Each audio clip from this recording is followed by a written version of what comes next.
El siguiente mensaje es una presentación del ministerio Tiempo de la Gloria de Dios.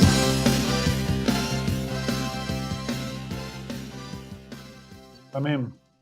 Gracias, Señor. Qué bueno que es recordar la fidelidad de Dios. Realmente yo estoy expectante de este próximo domingo. Ya me adelanto a comentarle a todos porque vamos a tener un culto donde vamos a exaltar la fidelidad de Dios, contando los testimonios de las cosas que Dios ha hecho en nuestras vidas. Así como esta canción decía, no me rendiré en tu palabra, yo confiaré. Así muchas personas han experimentado la fidelidad, la grandeza de Dios en sus vidas, y este domingo nos vamos a gozar, también vamos a fortalecer nuestra fe, pero también estamos muy expectantes de que Dios haga milagros y se manifieste este domingo en ese ambiente de alabanza, en ese ambiente de testimonio, de exaltar la fidelidad de Dios, que el Señor se manifieste y que esté haciendo milagros en su pueblo. Amén. Y estuvimos cantando al principio esa canción titulada Rey, esa canción que dice tú eres rey, por siempre rey. Realmente la elegí especialmente para el tema que quiero compartir con ustedes. Quiero charlar con ustedes acerca de esto de ser rey, acerca de esto de las monarquías, ¿sí? Pues nosotros no estamos muy acostumbrados a la idea, a la noción de tener un rey, porque hemos nacido en una república. Los que nacimos del 85 para acá, como yo, siempre hemos vivido en una democracia, ¿eh? Entonces estamos acostumbrados a un régimen de gobierno muy distinto al que estaban acostumbrados los antiguos, principalmente aquellos que convivían en la época en que se escribieron las Sagradas Escrituras, ¿verdad? Entonces nosotros no sabemos realmente qué significa tener un rey, cómo era el vínculo entre el rey y las personas, y me parecía importante que pudiéramos conversar acerca de esto, porque nosotros decimos, Jesús es nuestro rey, estamos esperando que nuestro rey regrese. ¿Y qué significa eso? ¿Cuál es el contenido que hay dentro de esas expresiones? ¿A qué nos referimos cuando decimos que Jesús es nuestro rey y que estamos esperando por nuestro rey para que nuestro rey vuelva y nuestro rey establezca su reino? ¿Sí? ¿A qué nos referimos con eso? ¿Cómo es el vínculo entre un súbdito y su rey, entre un seguidor y su rey? Ustedes vieron que la Biblia cuenta mucho acerca de esto. David en su momento, cuando todavía no era rey, pero era líder del grupo de gente que tenía a su alrededor, la Biblia cuenta un poco una historia donde David creyó que estaba solo y hablando dijo, pero ¿quién me daría de tomar agua del pozo que está en la puerta de Belén? Digamos, porque él estaba en el exilio y extrañaba del agua que se podía tomar, esa agua pura y cristalina que se podía sacar del pozo de Belén, donde él vivía, donde era oriundo. Y lo escucharon dos de sus seguidores y dijeron, nosotros vamos a Belén a buscarle agua a David, y se fueron sin que David sepa. Y para hacerles, digamos, el paralelismo al día de hoy, es como que si David estuviese viviendo, no sé, en el desierto del Sahara y dijera, ay, cómo extraño una buena salud con gas, esas que te hacen cosquillitas en el paladar, ¿no? De la fuente del Puma. Pero conseguir agua no era tan fácil como ir al supermercado o ir a la ciudad siguiente o lo que fuera y comprar una botella de agua. No, los seguidores de David tenían que ir a Belén, a arriesgarse, y no era tipo, permiso, ¿qué tal? Venimos a sacar un poquito de agua a este pozo, tampoco. O sea, era toda una operativa muy riesgosa, clandestina, que estos hombres tenían que hacer para poder conseguir el agua, para poder satisfacer esa ilusión, ese deseo, ese suspiro que David dejó escuchar en algún momento, pues quizás en el anochecer, allí donde él estaba exiliado, ¿sí? Y los tipos van y se arriesgan y consiguen llenar un cántaro con agua y se lo traen a David y le dicen, che, David, acá está, el agua que estabas deseando tomar. No sé si le dijeron che, David, porque che ya era más de esta época, ¿no?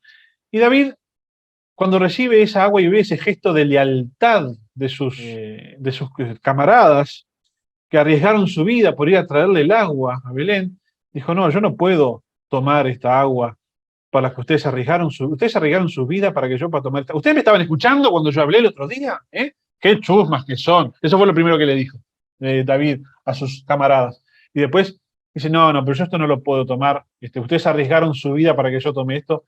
Entonces David dice que volcó el agua sobre la tierra para ofrendársela a Dios, como diciendo, como en un gesto de decir, bueno, si arriesgaron la vida, que sea para ofrecérsela a Dios y no a mí. Pero digamos, esto es un ejemplo de la lealtad que había entre los ciudadanos y su rey, su líder. En este caso David todavía no era rey. ¿Y dónde encontramos nosotros quizás una lealtad parecida? ¿Dónde podemos encontrar un símil en nuestra época, en nuestra cultura? Bueno, a mí se me ocurre, por ejemplo, la lealtad que algunas personas tienen con su líder político, por ejemplo, ¿sí? Esa lealtad del seguidor que se ve en la militancia política, ¿no? El tipo que va al acto, va, reparte listas, va y habla con el vecino y lo convence de que vote a fulano, y no, porque no solamente va y vota, ¿no? Y que vive por ello y respira por ello y está todo el tiempo, ¿no? Y algunos hasta hacen un tatuaje porque ahora está de moda, ¿no? Y va y cuando él gana su candidato, dice, ahora sí, las cosas van a estar mejor, porque ganó mi candidato, ¿no? Y esa esperanza en el que el líder cambie las cosas, nos haga vivir mejor. Bueno, así de esa misma manera era el vínculo entre los antiguos y su líder y su rey, ¿no? Y cuando nuestro líder reine en la tierra va a estar mejor, vamos a vivir todos mejor, larga vida a nuestro rey. Las personas daban su vida por el rey, estaban dispuestos a morir para que el rey no se muera, porque el rey era más importante. De hecho, cuando David está medio viejito y casi pierde una batalla, sus camaradas le dicen, David, vos no salgas más a la guerra, no vaya a hacer que se apague la luz de Israel si a vos te llega a pasar algo. Y sus súbditos estaban dispuestos a dar la vida por el rey.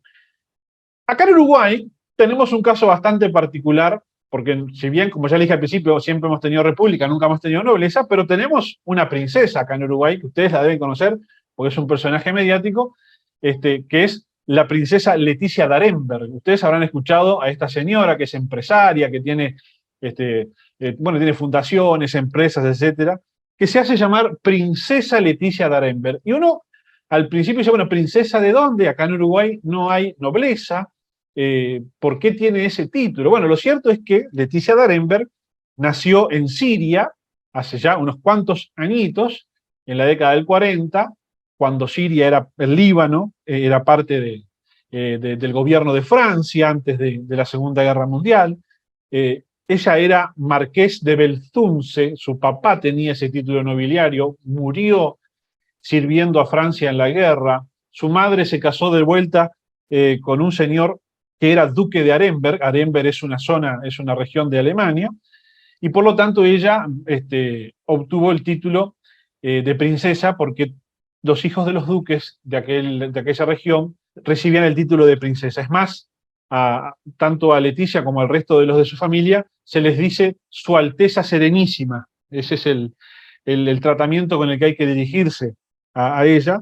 Y ella se casó en primeras nupcias con el príncipe de Toscana. Miren todo este parentesco noble de allá de Europa. De hecho, el hijo mayor de Leticia d'Arenberg es el duque de Toscana, que es un título que no tiene regimiento porque ya en Italia no hay reyes, pero los títulos se siguen heredando. ¿Sí? ¿Y por qué traigo a colación este ejemplo?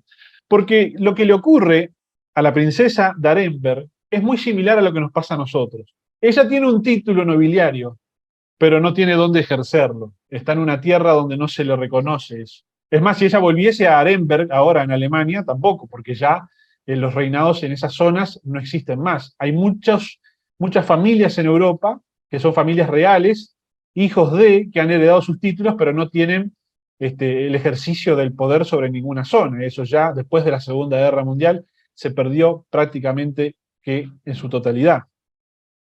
Pero hagamos el ejercicio de imaginar por un instante que allá en Europa siguen existiendo los reinos y que por lo tanto, si Leticia d'Arenberg se fuese ahora a su región, a Arenberg, ejercería como princesa. ¿Vamos?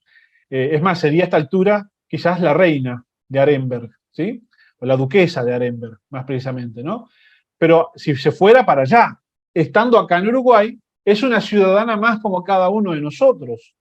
No tiene ningún privilegio, su título no le vale más que por una cuestión honorífica o simbólica.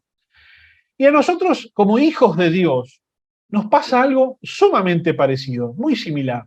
nosotros también tenemos un título nobiliario, si lo podemos decir de esa forma, porque somos hijos de Dios, somos hijos del Rey, coherederos con Cristo. Podemos decir, como hijos del Rey que somos príncipes. Nos podemos empezar a tutear de esa manera. ¿Cómo le va? Princesa Giselle, mucho gusto, príncipe Manuel, y así estamos. ¿Cómo le va, princesa Alba? Encantado. Y nos podríamos tratar así. Lo que pasa es que somos humildes y nos tratamos hermano Marcos, hermano Oscar, nos tratamos de hermano, ¿verdad? Pero digamos que estamos en esa misma situación. Tenemos ese título nobiliario, tenemos una sangre real, somos parte de la realeza, pero estamos en una tierra donde eso todavía no vale, donde eso no se ejerce, porque no estamos todavía en un lugar donde esto se respete o se tenga en cuenta. Tenemos el título real, pero no lo podemos ejercer. Por eso Jesucristo le dijo a Pilatos en Juan 18:36, mi reino no es de este mundo. Si mi reino fuera de este mundo, mis servidores pelearían para que yo no fuera entregado a los judíos, pero mi reino no es de aquí. Es decir, tú y yo somos parte de un reino que no es de este mundo. Tú y yo somos parte de un reino que todavía no se manifiesta acá, en este tiempo y en este mundo. Los judíos, discípulos de Cristo, cuando Cristo asciende a los cielos, le preguntan acerca de este reino y le dicen al Señor en Hechos capítulo 1, ¿restaurarás el reino de Israel en este tiempo? Le preguntan a Jesucristo. Ahora viene la parte donde vas a reinar sobre la tierra. Y palabras más, palabras menos, parafraseando, Jesús le dice, todavía no. Ustedes ahora dedíquense a predicar el Evangelio. A ustedes ese tema todavía no les interesa. Pero confirma que eso va a ocurrir. Y cuando Jesús asciende, los ángeles dicen, ¿qué miran? Así como lo vieron subir, de esa misma manera lo van a ver volver. Y de eso queremos hablar en esta noche. Nosotros tenemos un título real, nosotros somos hijos del Rey, pero nosotros habitamos en esta tierra como si fuésemos extranjeros. Nosotros los hijos de Dios no somos de acá, no pertenecemos a esta tierra. No pertenecemos, y cuando me refiero a esta tierra no significa que pertenecemos a un planeta por allá afuera, ¿no? No es que nos vamos a subir al cohete de Elon Musk y vamos a ir a... No pertenecemos a este sistema, a esta época, a esta temporada que le toca vivir a la humanidad. Nosotros pertenecemos a otro tiempo que se está por manifestar. El apóstol Pedro, en su segunda epístola, dice lo siguiente, amados, yo os ruego como extranjeros y peregrinos, ¿verdad? Otra referencia en el Nuevo Testamento de que los hijos de Dios somos extranjeros y peregrinos acá en este tiempo, y así nos tenemos que sentir, y así tenemos que entender nuestra vida. Os ruego como a extranjeros y peregrinos que os abstengáis de los deseos carnales que batallan contra el alma, manteniendo vuestra buena manera de vivir entre los gentiles. ¿Sí? Es decir, no hay manera de que nosotros podamos mantener una buena conducta, de que podamos vivir haciendo lo correcto, haciendo la voluntad de Dios, si nosotros no nos miramos a nosotros mismos como extranjeros, si no nos miramos a nosotros mismos como personas que estamos de paso por acá, ¿sí? Que no nos identificamos con este mundo, ¿sí? Que no nos acostumbramos a este mundo, ¿sí? Que no logramos tener sentido de pertenencia acá. Si no nos miramos de esa manera, es imposible vivir una vida correcta y una vida santa delante de Dios, ¿verdad? Como le pasó a la mujer de Lot. Tan arraigada estaba con Sodoma, tan pertenecida, su sensación, su identidad estaba tan allí que no pudo desprenderse de eso, y no poder desprenderse de eso, terminó como una estatua de sal. ¿Por qué? Porque se sentía pertenecida a ese lugar. No así Lot. La Biblia después, el apóstol Pedro nos cuenta lo que los judíos siempre supieron de Lot, que no está tan bien explicado en Génesis, pero los judíos siempre supieron de que Lot era un hombre justo, y que se angustiaba todos los días por lo que vivía allí en Sodoma. O sea, él nunca se sintió parte de eso. Él no pertenecía y ese no era su lugar. Y cuando los ángeles lo vienen a sacar, él se va. Y no tiene reproches ni nostalgias con ese lugar. Y así es como, paralelamente, nuestras vidas también, ¿verdad? Vivimos en un mundo rodeado de pecado, rodeado de maldad, rodeado de personas que no reconocen a Dios, que no creen en Dios, que no lo reconocen, que ni siquiera reconocen ya sus valores, sus leyes, ¿verdad? Y nosotros debemos ser como Lot, que no logramos encajar acá, en este tiempo, en esta era. ¿Sí? Ahora, miren, porque buscando en el Nuevo Testamento más referencias acerca de que somos extranjeros y peregrinos, Me di de bruces contra un versículo que es como darse la ñata contra la pared. Mirá, Hebreos 11:13. Mirá, te lo has leído un montón de veces y capaz que te lo pasaste por alto. Primero lo que dice, viene hablando de Noé, de Abel, de Enoc, de Abraham, viene hablando de todos ellos y dice lo siguiente. Conforme a la fe, murieron todos estos sin haber recibido lo prometido. Mire qué fuerte esta expresión. Abel, Enoc, Noé, Abraham, murieron sin haber recibido lo prometido, sino mirándolo de lejos y creyéndolo y saludándolo y confesando que eran extranjeros y peregrinos sobre la tierra. Mire qué versículo fuerte, porque nosotros si hay una cosa que estamos acostumbrados a decir y repetir y escuchar, es que Dios cumple sus promesas, Dios cumple sus promesas, Dios cumple sus promesas. Y Dios cumple sus promesas. A nadie le cabe duda que Dios cumple sus promesas. Pero también sabemos que Dios muchas veces cumple sus promesas en varias generaciones. Entonces a alguna de las generaciones les toca la de sembrar para la siguiente y no verlo. Como hace poco recordábamos a David, que juntó fortunas para no ver ni siquiera un ladrillo del templo que quería hacerle. Trabajó para la siguiente generación. Y acá estos hombres de fe murieron sin haber recibido lo prometido, y la Biblia no tiene prurito alguno en dibujar esta expresión. No recibieron lo que se les había prometido, ¿sí? Sino que lo miraron de lejos. Como que llegando al final de sus vidas, pudieron alzar la vista y decir, ahí viene lo que Dios me prometió. Lo saludo, me voy a descansar porque ahí viene. ¿Sí? Así que estos hombres murieron creyendo. Son la expresión más contundente de la fe. La fe es, me mantengo firme esperando. ¿Sí? Y estos tipos se mantuvieron firmes esperando hasta el día de la muerte y murieron. Murieron creyendo. Solo una persona que está convencida de que no pertenece a este mundo, sino de que pertenece a un tiempo que está por venir, solo una persona que está convencida de que no es ciudadano de esta tierra, sino que está esperando un rey que viene, puede morir creyendo. El resto de las personas que se sienten pertenecidas a este mundo, a esta era y a este tiempo, si ven que la vida se les va, abandonan la fe, dejan de creer. Pero estos están dispuestos a morir creyendo. Ese es el efecto que tienen nuestras vidas cuando nosotros sabemos que somos extranjeros y que no pertenecemos a este lugar, sino que somos de un reino que todavía está por venir, somos los súbditos de un rey que se está acercando. Mire lo que dice, lo que sigue diciendo los siguientes versículos de Hebreos. Recién estuvimos en Hebreos 11:13. Sigo, y dice así, porque los que esto dicen, acuérdense que está hablando de Abel, de Enoc, de Noé y de Abraham, claramente dan a entender que buscan una patria. Buscan una patria. Pues si hubiesen estado pensando en aquella de donde salieron, ciertamente tenían tiempo de volver, lo que les acabo de decir. Pero anhelaban una mejor, esto es celestial. Y cuando la Biblia hace referencia a celestial, no se está refiriendo a que allá en el cielo, se está refiriendo a el reino de Dios establecido aquí en la tierra, que tiene otro régimen, que tiene otro estilo, que tiene otra forma, que tiene otra naturaleza, que es celestial, que no es terrenal. ¿Sí? Por lo cual, Dios no se avergüenza de llamarse Dios de ellos, porque les ha preparado una ciudad. O sea, en otras palabras, Dios está orgulloso de presentarse ante la humanidad como el Dios de Abel, el Dios de Enoc, el Dios de Noé y el Dios de Abraham. ¿Sí? Porque estos tipos estuvieron dispuestos a vivir como extranjeros en este mundo, a no identificarse con este mundo, a no acostumbrarse, a no enamorarse de las cosas de este mundo. Así que yo quiero animarte a que vos digas en voz alta, nuestro rey viene, nuestro rey viene. Segunda de Timoteo 2:11, 12, mira lo que dice el apóstol Pablo. Palabra fiel es esta, si somos muertos con él, también viviremos con él. Si sufrimos, también reinaremos con él. Si le negáremos, él también nos negará. ¿Sí?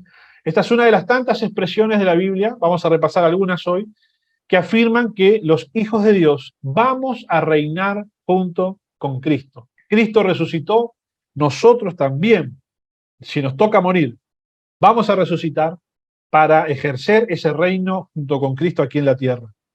Y dice el versículo que si nosotros lo negamos a Cristo, Cristo nos va a negar a nosotros. Y está haciendo referencia a una negación permanente y definitiva, o sea, la negación de un apóstata. ¿Sí? No se está refiriendo cuando de pronto podemos desfallecer en el medio de determinadas pruebas, ¿verdad? Como le pasó a Pedro, que negó a Cristo en un momento puntual de la vida. No se está refiriendo a esa forma de negar. Se está refiriéndose a quienes niegan permanentemente a Cristo, ¿sí? Y que por lo tanto dan la evidencia de que nunca fueron creyentes. Como dice el apóstol Juan, dice que hay muchos, dice el apóstol Juan, y en el último tiempo salieron de nosotros, dice, gente que va a salir de nuestras iglesias, gente que, o sea, que pertenece, que forman parte de nuestras congregaciones, ¿sí? Pero que no eran de nosotros, dice Juan. Estaban, pero no eran de los nuestros, ¿sí? Porque si hubiesen sido nosotros, habrían permanecido con nosotros. Gente que va a dejar la fe, gente que va a dejar la familia de la fe, que va a abandonar la fe. ¿Por qué? Porque no va a estar dispuesta a morir creyendo. No va a estar dispuesta a morir creyendo, sino que se va a dar cuenta que se le va la vida y no la está viviendo. Han pasado generaciones y generaciones, han pasado 20 siglos de cristianos que se murieron creyendo que Cristo viene, ¿eh? Y no por eso Cristo no va a venir. Cristo viene. Y quizás nosotros seamos la generación que tenga la dicha de verlo venir, gloria a Dios. Y si no somos la generación que tiene la dicha de verlo venir, vamos a morir creyendo que nuestro Rey está por venir. Y este versículo nos habla de la persistencia. Dice, si somos muertos con Él, también viviremos con Él. Es decir, hay que permanecer, hay que persistir durante toda la vida. Y si nos alcanza la muerte creyendo en Él, vamos a tener vida porque hemos creído en Él. Y si sufrimos, es decir, si atravesamos esta vida con la cuota de dolor que a todos les toca, reinaremos con Él. Persistencia. La persistencia es la única manera de dar una evidencia contundente de nuestra fe. Es permanecer firmes en medio de cualquier circunstancia. Y dice acá el versículo, si sufrimos con Él, también reinaremos con Él. Y voy a dejarlo enganchado esto para recogerlo sobre el final, esto acerca de sufrir con Él. Pero vamos a comentar más versículos que respaldan el hecho de que nosotros vamos a reinar junto con Cristo cuando Él venga a esta tierra. Dice Apocalipsis 1:6, y nos hizo reyes y sacerdotes para Dios su Padre, a Él sea gloria e imperio por los siglos de los siglos. A algunos de nosotros nos va a tocar la parte de ser reyes, a otros nos va a tocar la parte de ser sacerdotes, todavía ninguno sabe cuál le va a tocar cuál, pero para eso hemos sido redimidos, para servir a Dios, reinando con Él o ministrando su presencia. Esto se repite en Apocalipsis 5:10. Y nos has hecho para nuestro Dios reyes y sacerdotes y reinaremos sobre la tierra. Este es un detalle importante. Esto ya lo había visto el profeta Daniel. Les voy a leer algunos versículos del capítulo 7 de Daniel, que dice lo siguiente. Estuve mirando hasta que fueron puestos tronos, y se sentó un anciano de días, cuyo vestido era blanco como la nieve, y el pelo de su cabeza como lana limpia. Su trono llama de fuego, y las ruedas del mismo fuego ardiente. Y veía yo, después está viendo cosas del Apocalipsis, de la tribulación, dice, y veía yo que este cuerno hacía guerra contra los santos y los vencía. Ahí está hablando de la persecución de aquellos creyentes que van a estar durante la tribulación. Y dice, hasta que vino el anciano de días y se dio el juicio a los santos del Altísimo, y llegó el tiempo y los santos recibieron el reino. ¿Y de qué se trata este reino? Lo que conocemos como el reino milenal de Cristo. El reino que está por venir a establecerse. Eso que Cristo dejó prometido antes de irse. Ya voy a volver, pero encárguense de predicar el Evangelio, ¿sí? Vamos a ir a Apocalipsis capítulo 20, que es donde se habla de esto. Y miren nada más estos detalles que están acá. Vi a un ángel que descendía del cielo con la llave del abismo y una gran cadena en la mano. Y prendió al dragón, la serpiente antigua, que es el diablo y Satanás, y lo ató por 1000 años. Y lo arrojó al abismo y lo encerró y puso su sello sobre él para que no engañase más a las naciones hasta que fuesen cumplidos 1000 años. Después de esto debe ser desatado por un poco de tiempo. Imagínense un perro que se le escapó y allá va el dueño con la correa, ¿yo? Y la llave, lo agarra, abre la puerta, lo mete para adentro, cierra. 1000 años.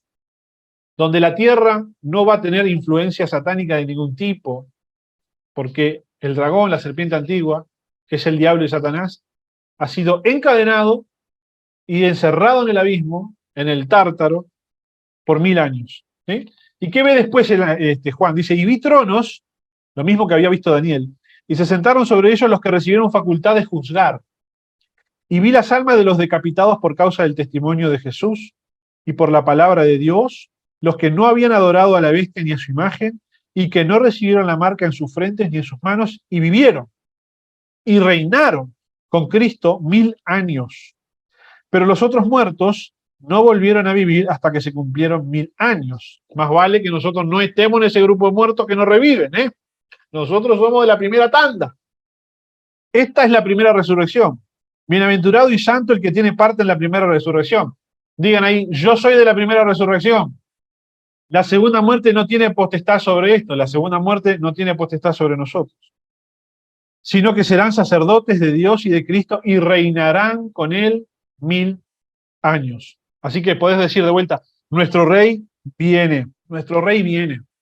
Y cada uno de nosotros, si persistimos hasta el fin, si morimos creyendo, repito, si es que nos toca ver la muerte de esta generación, vamos a resucitar en la primera resurrección y vamos a vivir y reinar con Cristo acá, en esta tierra, 1000 años. Un periodo de 1000 años donde la tierra va a vivir la armonía, la paz, la prosperidad, la salud que nunca vivió desde la creación, porque el que va a reinar va a ser Cristo. Vieron que después dice que lo hay que soltarlo un ratito el diablo después de los 1000 años, ¿verdad? Bueno, después de que lo suelte y haga un relajito ahí baja Dios, dice, con un fuego, ¡pum!, y se termina todo. Lo agarran y lo hacen inaugurar el lago de fuego, que es la muerte segunda, ¿verdad? Y luego abren los libros y todos los que no estaban ahí anotados los hace resucitar de vuelta para el lago de fuego, ¿sí? Y después de todo eso, capítulo 21, Apocalipsis, vi un cielo nuevo y una tierra nueva, dice Juan, porque el primer cielo y la primera tierra pasaron y el mar ya no existía más. Y aquí hace referencia a la renovación total de este mundo. Jesucristo dijo, yo hago todas las cosas nuevas, ¿sí? Cuando dice cielo nuevo y tierra nueva, no se está refiriendo a que el planeta este desaparece, ¿okay?, y se construye otro, ¿no? Y a nosotros nos dejan flotando en el medio, hasta que está el otro pronto y después nos mandan, ¿no?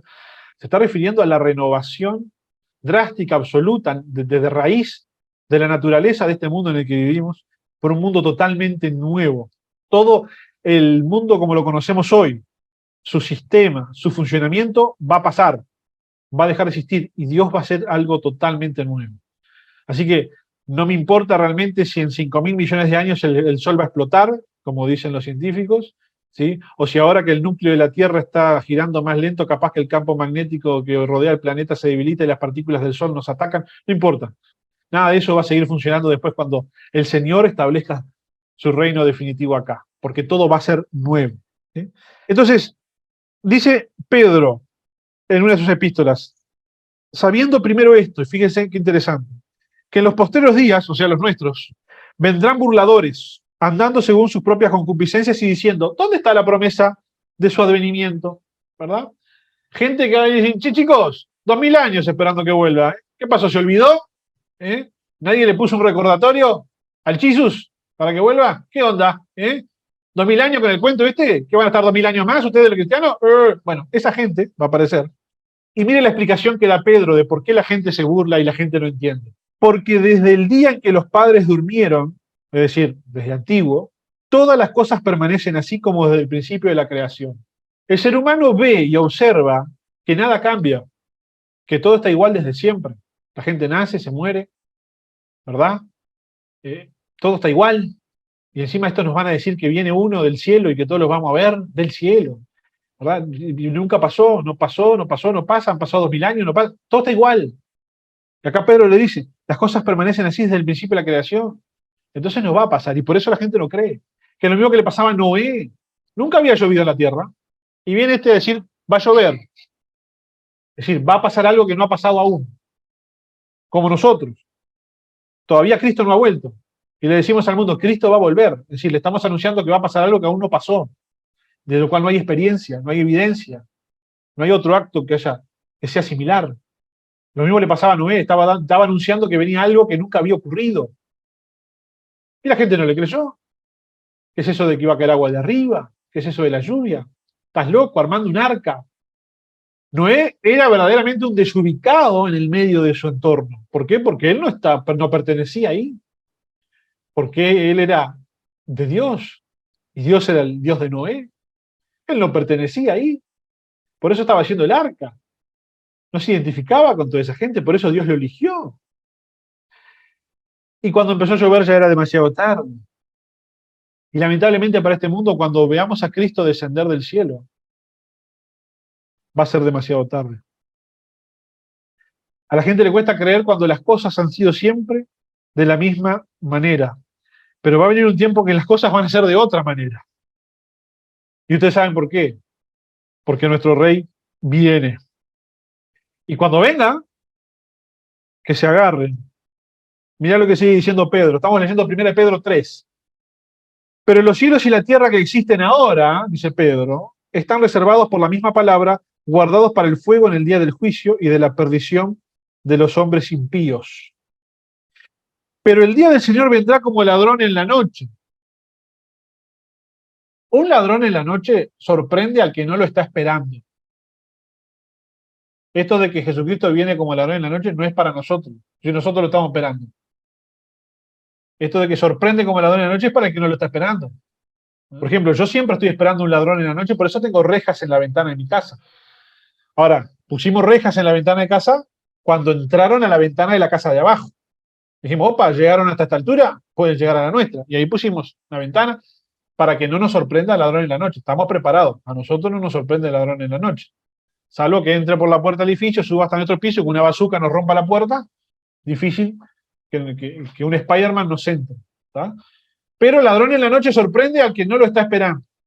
Sigo leyendo. Pero el día del Señor vendrá como ladrón en la noche, en el cual los cielos pasarán, otra vez la expresión los cielos pasarán, todo coincide, con gran estruendo, y los elementos ardiendo serán deshechos y la tierra y las obras que en ella hay serán quemadas. Esto a mí me produce una profunda lástima, realmente me produce una profunda pena, porque si esto es literal y las obras que hay en la tierra serán quemadas y va a ser todo hecho de vuelta, todas las enormes maravillas arquitectónicas que hay en el mundo desaparecen todas. ¿No? Desaparecen todas. Así que aproveche el tiempo que tiene acá para visitar la Torre Infiel o la Torre Inclinada de Pizza o el Taj Mahal, porque después va a reventar todo. No va a quedar nada. Sigue diciendo Pedro, puesto que todas estas cosas han de ser desechas, ¿cómo no debéis vosotros andar en santa y piadosa manera de vivir, esperando y apresurándonos para la venida del día de Dios, en el cual los cielos, encendiéndose, serán deshechos y los elementos, siendo quemados, se fundirán? Pero nosotros esperamos, según sus promesas, cielos nuevos y tierra nueva en los cuales mora la justicia.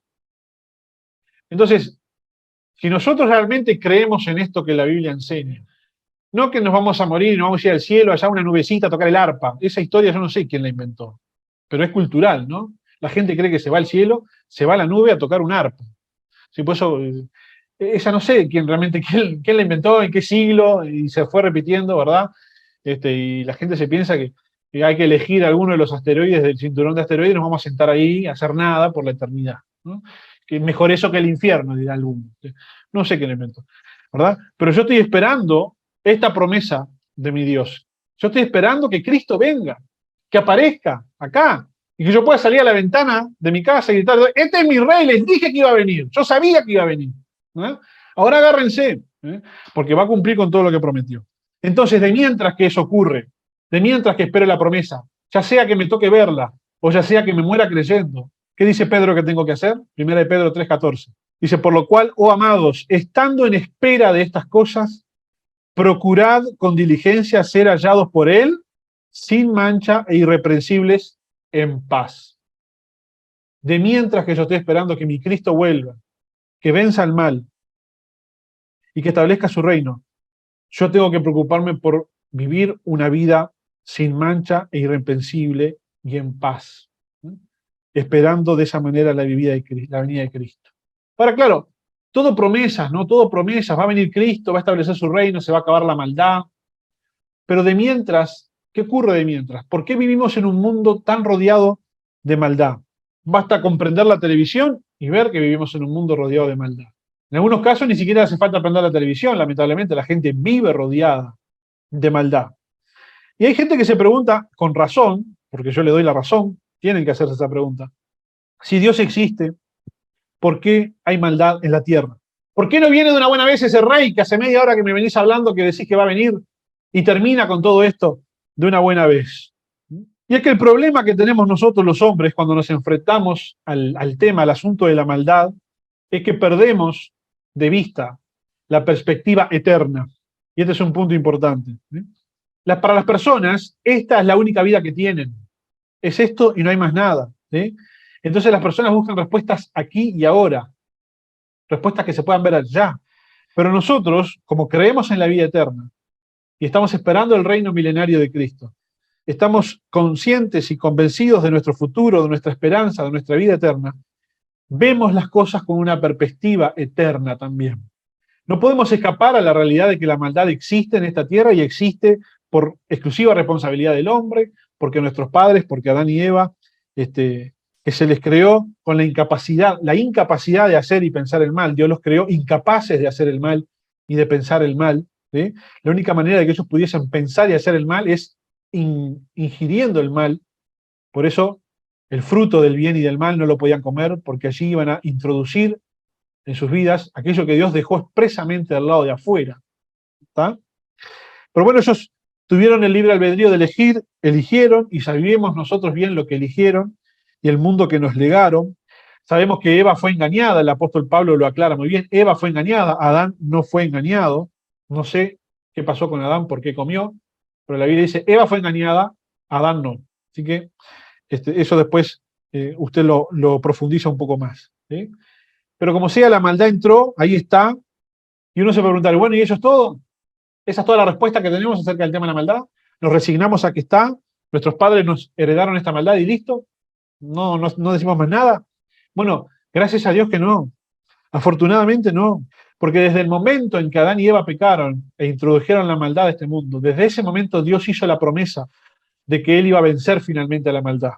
Desde ese momento que Dios prometió la venida de Jesucristo, el pisarle la cabeza a la serpiente y terminar con la maldad. Y Jesucristo, cuando murió voluntariamente en la cruz y cuando resucitó al tercer día, derrotó toda entidad que pretendiese arrogarse el poder o la autoridad. Jesucristo, luego de resucitado, se presentó a sus discípulos y dijo, toda potestad me es dada en los cielos como en la tierra. Es decir, ahora yo mando en todo el universo. Esa autoridad que se la dimos al hombre y el hombre la perdió por el pecado, la acabo de recuperar. La recuperé por vía legal, no me impuse y la saqué de un manotón, vine, cumplí con lo que había cumplido, ahora la tengo, es mía. Y esas fueron sus últimas palabras antes de subir a ocupar su lugar en el trono.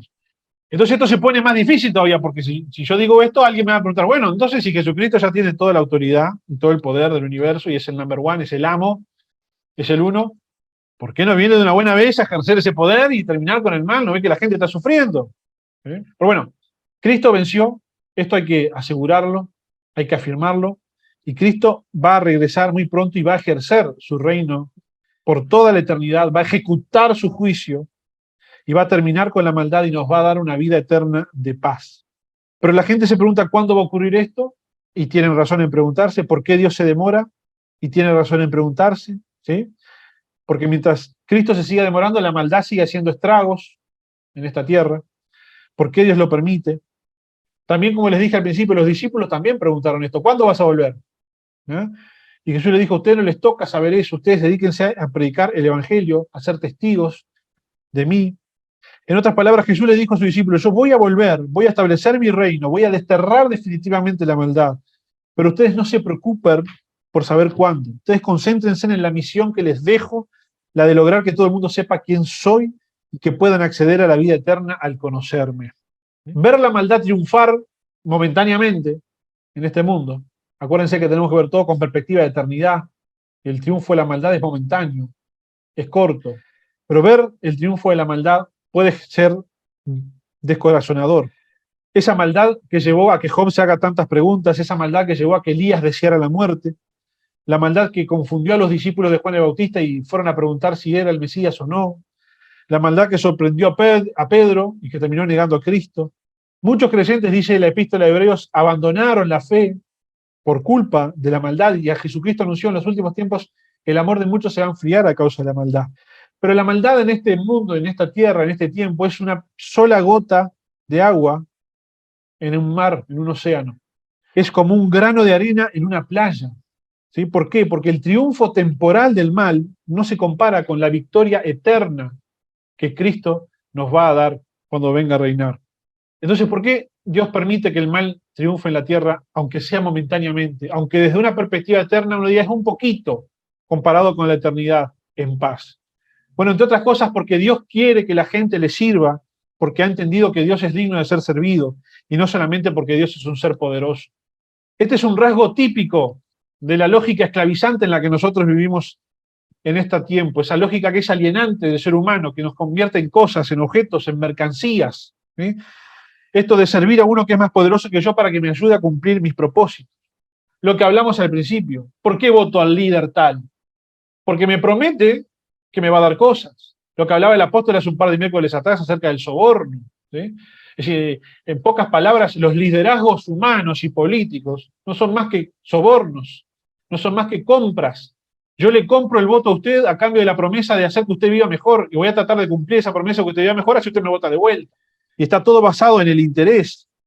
A nadie se le ocurre votar a un incompetente. Y la política aprovecha esas cosas, aprovecha la necesidad que tiene la gente a cambio de lealtad. Los que ejercen poder en la tierra les dan a las personas lo que sus estómagos piden a cambio de su incondicionalidad. Y nosotros tenemos que ser diferentes con Dios. No sigo a Dios, no creo en Dios, porque es el más poderoso y hace todo lo que yo quiero. Porque de hecho, gracias a Dios que Él no hace todo lo que necesito que deseamos. Gracias a Dios que Él tiene una voluntad buena, agradable y perfecta, que no siempre condice con nuestros deseos. Pero qué fácil sería creer en un Dios tipo lámpara de Aladín, tipo genio de la lámpara, que me concede todos mis deseos, ¿verdad? Sería una cosa tan sencilla creer en un Dios que siempre me respondiera a todas las oraciones, que todo el mundo creería en Dios por interés, no por amor a Dios, no por desinterés. Imagínense que a partir de hoy el bien triunfa siempre. Dios interviene en todas las injusticias que hay en el mundo, quita todo el mal ahora y el bien triunfa siempre. Serían todos creyentes, pero no serían creyentes genuinos, serían creyentes interesados. Porque el ser humano es así, sigue siempre al más poderoso que esté de acuerdo con sus intereses. ¿Está de acuerdo con mis intereses? ¿Tiene poder? Lo sigo. Es una cuestión meramente de interés. Y Dios está deseando que las personas lo sirvan de forma desinteresada, con el mismo desinterés con el que Él abandonó su divinidad y se hizo hombre para poder perdonarnos y para poder darnos acceso a su reino. Solamente los que aman la verdad y la justicia pueden terminar amando a Dios. Los amigos de Daniel sabían que Dios tenía el poder para salvarlos, porque Él dice, nuestro Dios puede librarnos de tu mano, el rey, pero aunque no lo haga, lo vamos a seguir sirviendo. Ahí tenés creyentes genuinos, que no creen en Dios por interés, que creen en Dios porque aman a la verdad, porque aman a la vida más que otra cosa. También como Habacuc, que dijo, aunque la higuera no florezca, aunque las vides no den fruto, o sea, aunque esté todo mal a mi alrededor, yo me voy a alegrar en Jehová y me voy a gozar en el Dios de mi salvación. ¿Por qué? Porque mi Dios es digno de ser servido, es digno de ser adorado. Si nos toca sufrir, hagamos que el sufrimiento produzca en nosotros paciencia, madurez, purificación, pérdida del deseo de pecar, disciplina, perfeccionamiento, santidad, para que así podamos ser un buen testimonio del amor de Cristo y podamos demostrar nuestra esperanza. ¿Por qué soportás todo esto? ¿Por qué aceptaste una vida de privaciones como es la vida cristiana? Porque es una vida de privaciones. ¿Por qué aceptaste todo esto? Porque mi Cristo viene, porque mi Rey está viniendo. Y cuando Él venga va a establecer su reino y ahí voy a reinar con Él. Para muchos, un cuento de hadas, una locura, pero la locura del Evangelio es la que nos salva. Nuestra esperanza no es una mera ilusión, no es un cuento de ciencia ficción, es la firmeza con la que sabemos que nuestros ojos van a ver al Rey y que lo van a ver gobernar la tierra.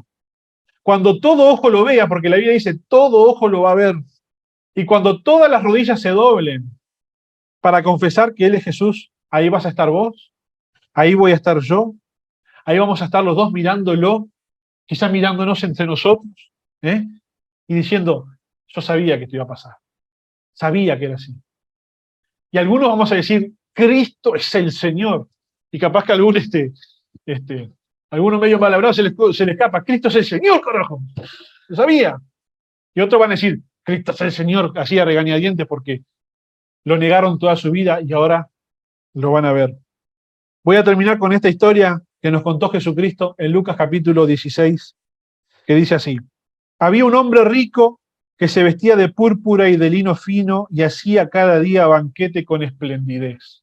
O sea, un tipo que se vestía de traje todos los días y en su casa tenía asado de cuero, con cuero, eh, saladitos, caviar, todos los días. Invitados, una fiesta todos los días.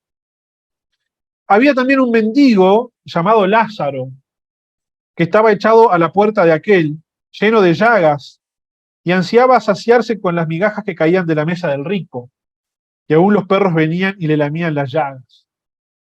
Dicen los que saben que en la época de Jesús se limpiaban las manos con pan los ricos. ¿No? Imagínate, la mano llena de grasa, lo que sea que comiste, agarraban pan, se limpiaban con eso y tiraban el pan. ¿No? Por eso Lázaro ansiaba agarrar de ese pan que caía en el suelo. Por eso también la mujer sirofenicia en algún momento dice, aún los perrillos comen del pan que cae de la mesa de su amo, ¿verdad? Porque era lo que hacían, se limpiaban las manos con pan, se limpiaban las manos con pan los ricos, y se lo tiraban a los perros, a las mascotas. ¿Tá? Aconteció que murió el mendigo y fue llevado por los ángeles al seno de Abraham. Y murió también el rico y fue sepultado.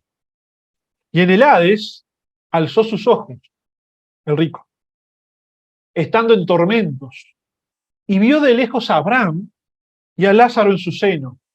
Es decir, Abraham acá y Lázaro recostado. Entonces él, dando voces, dijo: Padre Abraham, ten misericordia de mí, y envía a Lázaro para que moje la punta de su dedo en agua y refresque mi lengua, porque estoy atormentado en esta llama. Qué tipo insolente el rico, ¿no? El Lázaro era el que estuvo todo el tiempo en la puerta de su casa sin que él le arrimara un pan de esos que estaban en el piso durante toda su vida. Y ahora el tipo está en el Hades, en el infierno, y pretende, o sea, seguir adelante con esa vida de rico que tenía, donde mandaría a todo el mundo, ¿no? Demanda más, de tráeme que este vaya para acá, que te vaya para allá, le dice a Abraham. Con Abraham no se mete porque es el padre de Abraham, ¿no? Dice, mandame al Lázaro que me traiga agua. Pará, el Lázaro ya dejó de ser el que pibe, ya dejó de ser el mandadero, dejó de ser el mendigo, el que manejabas a tu antojo. ¿Eh? Ahora Lázaro está en un lugar de privilegio, vos estás en un lugar más complicado. Pero el tipo sigue con esa soberbia, ¿no? ¿Ah? No clamó misericordia y no. A ver si me mandás al mendigo ese, al pichi, que tenía en la puerta de casa, que me traiga un vasito de agua. Una cosa de locos. Entonces Abraham le respondió esto: hijo. Encima le dijo hijo. Él le dijo padre a Abraham y Abraham le responde hijo. Es decir, una clara y contundente afirmación de que estamos hablando acá de un verdadero hebreo, un verdadero judío que murió. Hijo, acuérdate que recibiste tus bienes en tu vida. Y Lázaro también males. Pero ahora este es consolado aquí y tú atormentado.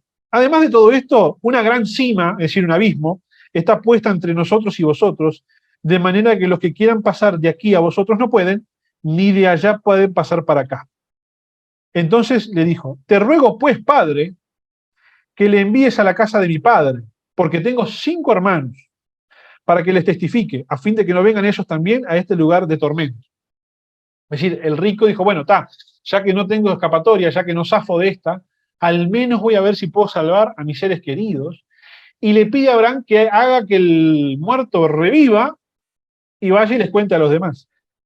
Y Abraham le dijo: a Moisés y a los profetas tienen, óiganlos. Él entonces dijo: no, padre Abraham, pero si alguno fuere a ellos de entre los muertos se arrepentirán. Mas Abraham le dijo: si no oyen a Moisés y a los profetas tampoco se persuadirán, aunque alguno se levantare de los muertos. Cuando Jesús cuenta esta historia, que no es una parábola, es una historia, y es muy probable que haya sido una historia cierta. No tiene el formato típico de parábola, no es parábola, es una historia. Cuando Jesús cuenta esta historia, viene hablando ya en forma crítica hacia los fariseos, que en su tiempo eran ricos, que se vestían con estas vestiduras que nombré acá, con la que se vestía el rico, con púrpura y con lino fino. Está hablando de la vestimenta de ellos. Y que amaban el dinero, que decía Jesucristo, que no les importaba a la gente, que lo único que le importaba era explotar a la gente. Y les está dando esta historia como para que reaccionen y recapaciten de que por ese camino por el que están siguiendo, ¿sí?, siendo ellos los protagonistas de la configuración social que ejecutaba la maldad, iban a terminar mal.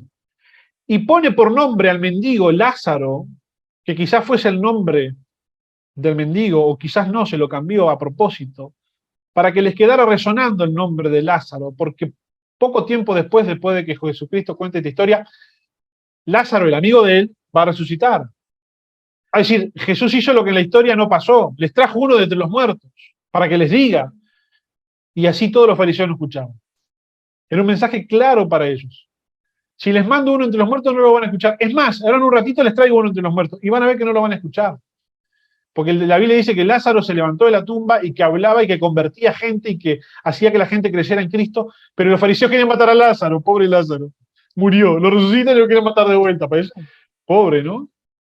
Qué historia. Pero lo querían matar a Lázaro. ¿Cuál era el pecado de Lázaro? Haber vuelto a la vida. Hombre, el tipo no hizo nada, el tipo estaba muerto. No tenía nada que ver. Volvió a la vida porque Cristo quería que volviese. Pero la historia de Lázaro, de esta historia que les acabo de contar, fíjese si no es la historia de la gente que sufre. Fíjese si no es la historia de la gente que vive mal y para la cual Jesucristo les da un mensaje. Va a haber descanso, va a haber el momento en el que los males que les tocó recibir en esta tierra, que fueron temporales, se van a cambiar por un descanso eterno. Y ojo al que hace el mal. Este es el momento adecuado para hablarle a todos aquellos que se dedican a hacer la maldad. Delincuentes, narcotraficantes, traficantes de blancas, explotadores, abusadores, violentos, asesinos, que se dedican a hacer la maldad y que se creen que están a sus anchas porque un gobierno terrenal todavía no los ha podido agarrar, o que se creen que tienen comprada la justicia en este país o en cualquier otro de la tierra, se les va a acabar. Cuando Cristo venga a reinar, se les acaba. Y cuando vean que no resucitan en la primera tanda y resucitan en la segunda, agárrense, porque ahí se acabó el recreo de verdad, porque nuestro rey viene. Y esa convicción de lo que está por venir tiene que cambiar nuestra vida de hoy. Tiene que cambiar la forma en la que vemos la vida. Tiene que cambiar cómo nos vemos nosotros en este mundo, cómo nos vemos nosotros inmersos en este tiempo. La perspectiva, la forma en la que vemos las cosas, cómo juzgamos las cosas. Es doloroso ver cómo la gente sufre, pero hay esperanza para el que sufre. Y el que se cree impune tiene los días contados. Claro, el que se cree impune, el que ejercita la maldad, se burla y se ríe de nosotros. Nosotros, cuando veamos lo que Cristo va a hacer cuando venga, estaría bueno quizás burlarse de ellos de regreso, ¿no? Pero en realidad nos va a dar una enorme compasión, una enorme lástima que no nos hayan escuchado. Pero amados, el mensaje en esta noche es el que les he dicho que repitan en varias ocasiones. Nuestro rey viene. Nuestro rey viene. Lo estamos esperando. Lo vamos a ver. O lo vemos venir o resucitamos para verlo. Pero que lo vamos a ver, lo vamos a ver. Y eso cambia la forma en que nos manejamos, en que nos movemos en esta tierra. En esta tierra, en este momento, en este mundo, donde nos tenemos que sentir desubicados. O sea, es salir y ver a nuestro alrededor las cosas que pasan y decir, yo me siento que de acá no soy, yo me siento que acá no pertenezco, yo me siento sapo de otro pozo acá, estás en el camino correcto, estás haciendo las cosas bien. Amás la tierra, amás el mundo, sus placeres, sus opciones, estás aferrado a esta vida de acá, revisá, porque capaz no estás esperando el reino que nuestro Cristo prometió. Fue una presentación del Ministerio Tiempo de la Gloria de Dios.